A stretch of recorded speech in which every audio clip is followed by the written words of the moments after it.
everyone. Thanks for coming. This is one of my first public speaking opportunities I've been given, so I thought I'd take advantage of it. So we'll get to it. I'm going to talk about Inception VR, what we've been doing for the last 2 years, how we started off, where we are now, and then we'll get into like different kinds of VR and AR technologies, what's around there, what you guys are interested in, and we'll just open up the floor for questions as well. So that'll be probably the majority of the speech. If you guys want to just ask questions, it's easier if I'm prompted to give the information. I do have some notes here. So Inception started off in 2016, so it's almost 2 years ago here, back in September. When I first started the company, my initial goal was to run a VR arcade kind of cafe. So like you come into the environment, you get to play some VR games, coffee, water, drinks, food, a whole like environment for people to just hang out and have some fun. I quickly realized, there wasn't a huge market for it, so I did the pop-up on Whyte for 3 months. It went well. We paid the bills, which was good. Never paid myself any wages, but that's another thing. That's a different story. But that was considered a success for me. Just being able to pay the rent was cool. So that was empowering. I realized I needed to go back to business school in order to get the skills needed to grow the company and maybe figure out exactly what I wanted to do with the company because it was still very early on. And VR and AR is relatively new for the public. We had an art show at the event there. We had over 350 people attend an art show. So what we did was we used Google's Tilt Brush. We had paintings. We had 3 different artists with 3 different paint styles. So what was cool was people got to go in, just put the headset on, no controllers. So it was just easy to kind of get people through.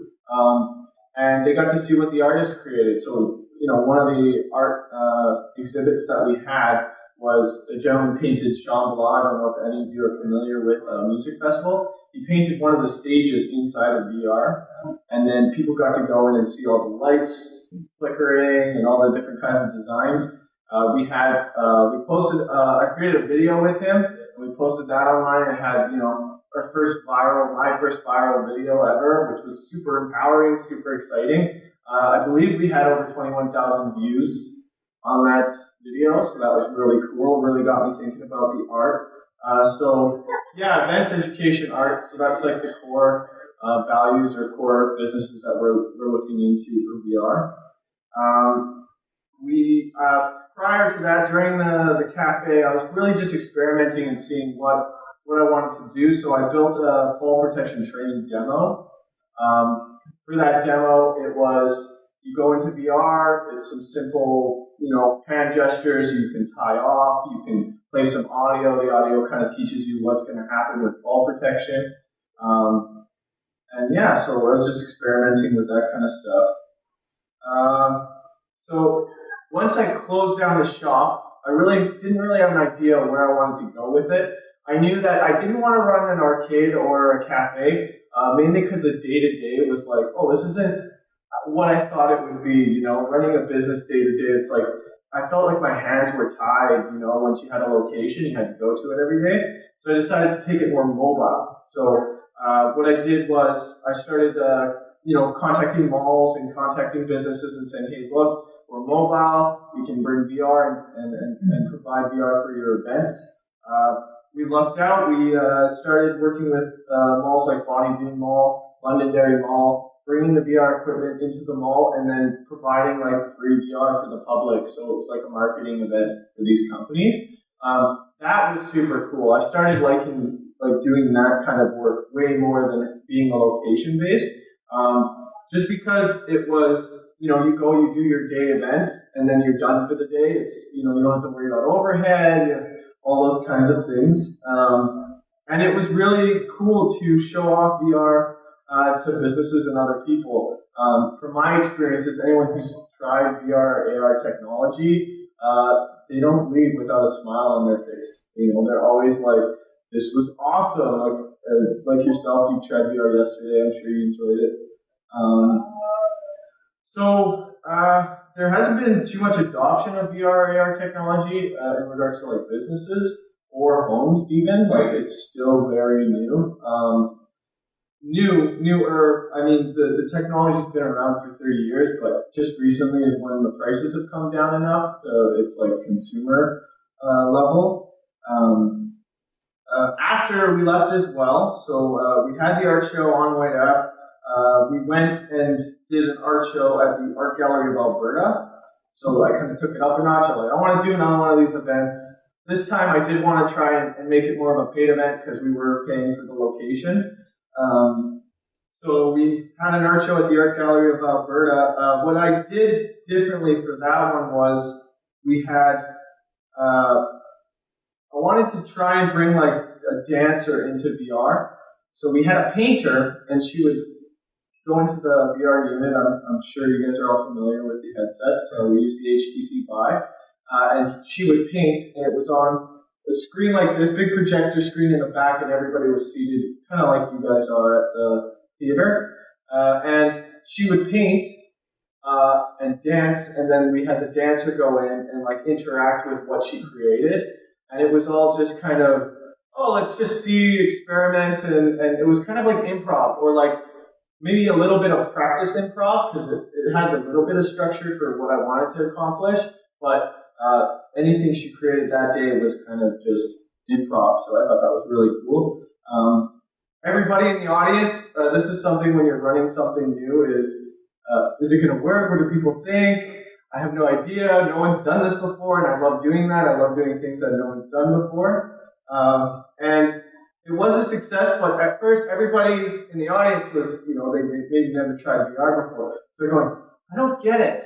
Or even, you know what I mean? And I was like, don't just wait, everybody. Like, after the show, you'll be able to try on the headsets and go in and really have that aha moment. And sure enough, that's what happened, right? So afterwards, we had 3 headsets set up, some outside playing some games, some inside trying the tilt brush. One of them we had 360 videos and photos, so people could see across Canada. We had Roxanne Shuchuk show off her photos that she took, 360 photos all across Canada, and had that on a loop. So people got to try just different experiences and different offerings that VR has. And all those aha moments did happen. People were like, I get it now. This is cool. Like, this is something I like. This is, this is exciting. So that was the art show there. So recently, with the company, I've kind of transitioned because I've been experimenting, and I'm thinking, oh, you know what? I've experimented. I've done many different things with VR now. I want to start a consulting company. So I want to help out businesses bring VR and AR into their businesses. Whether that is a value add situation, mainly because VR monetization of it is pretty difficult. The public's still a little like, I don't know if I want to give you money for this. I have no idea what it's like, or things like that. So we're mainly sticking to that value add situation. We recently brought on 2 programs. One, Hologia.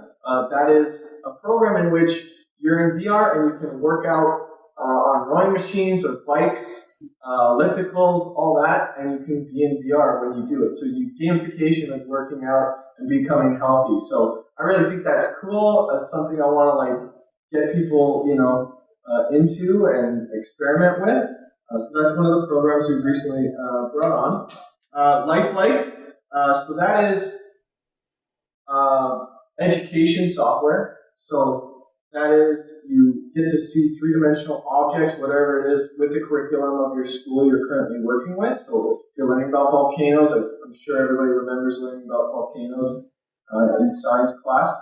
You can visualize it, so you can get the kids inside of VR and see it, move it around, get that engagement going, mainly because when I'm reading out of a textbook, which is very rarely, I'm not really engaged. I'm not enjoying it. It's just something I don't have interest in. But with VR, I know, kids love it. They're instantly engaged. There's something that they really enjoy. And that's what Lifelike has to offer there. And that's why I wanted to bring that on to help out schools. We've recently set up 2 schools. I call them my early adopter schools out in Red Deer, actually.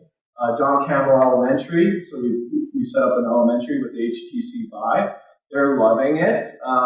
The only issues we've had is we don't have enough units. All the kids want to use it. All the teachers want to use it. And, it's expensive technology. It's tough to get in. So that's the only bottleneck.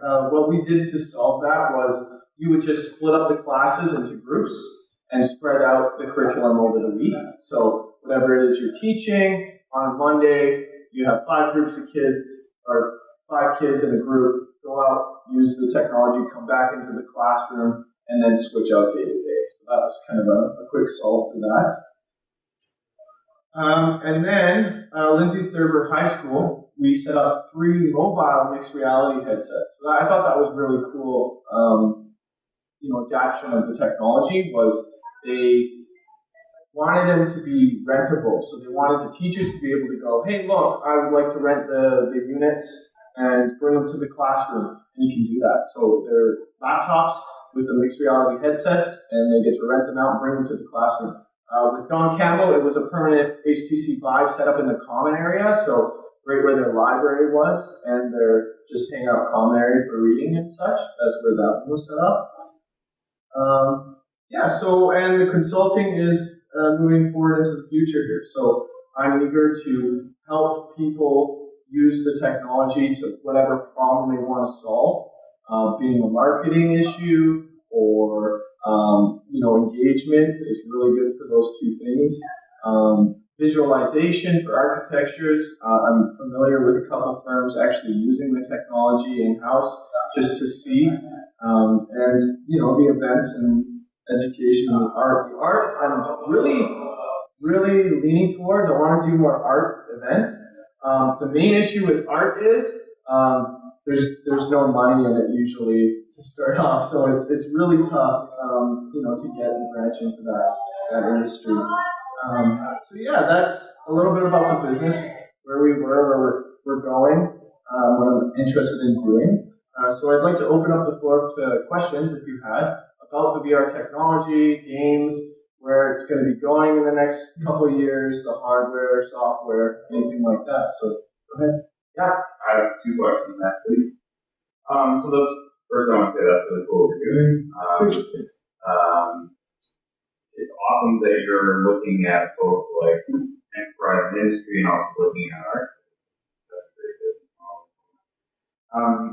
So for the VR rental headsets in that school in red here, the second one, the teachers are renting the headsets, presumably for some type of curriculum or program or course or whatever they can get their hands on. Correct. Have you gotten any feedback from them on like what types of things are available for them, how they're discovering them, and things like that? Yeah, so I help them discover the programs that they like. So usually I give like a weekly or monthly update and send out an email going, hey, check out these games or check out these experiences. These are available now. And that's what comes with the setups that we do. They're renting them within the school. So they purchased the equipment from us. Just I wanted to clarify that. I don't know if you need clarification on that. So a lot of the programs that they're using right now, it's very limited, mainly because the market is limited. So they're using games to teach. So they're trying to link the current software that's out there with the curriculums.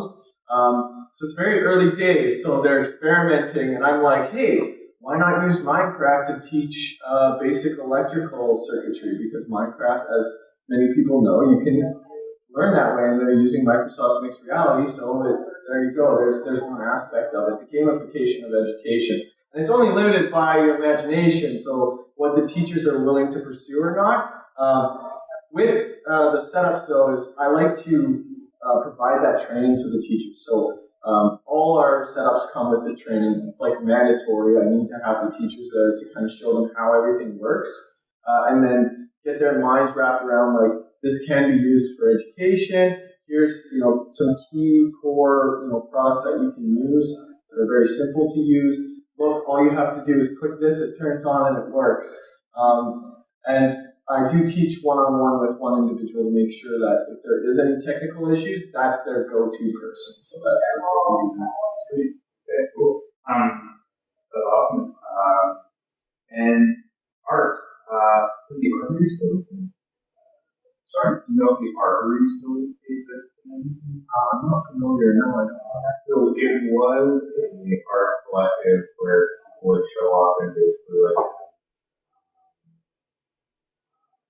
art installations, things like that. Oh, cool. But that might be something interesting for you personally. That exists currently. Okay. ARTERY. I know it's a pretty big thing for a long time. And their issue, of course, is always like finding a place. Location. Like venue. Yeah, but they had a pretty long standing one for a while, so I think they would need to. Okay, perfect. Yeah, I'll definitely look that up. Anyone else? No? Perfect. Well, I guess I'll conclude the presentation here. Thanks for coming, guys. I really appreciate it. Thanks, Caitlin. Love you. Right on. Thanks, guys. Thanks, man. Bye, Joe.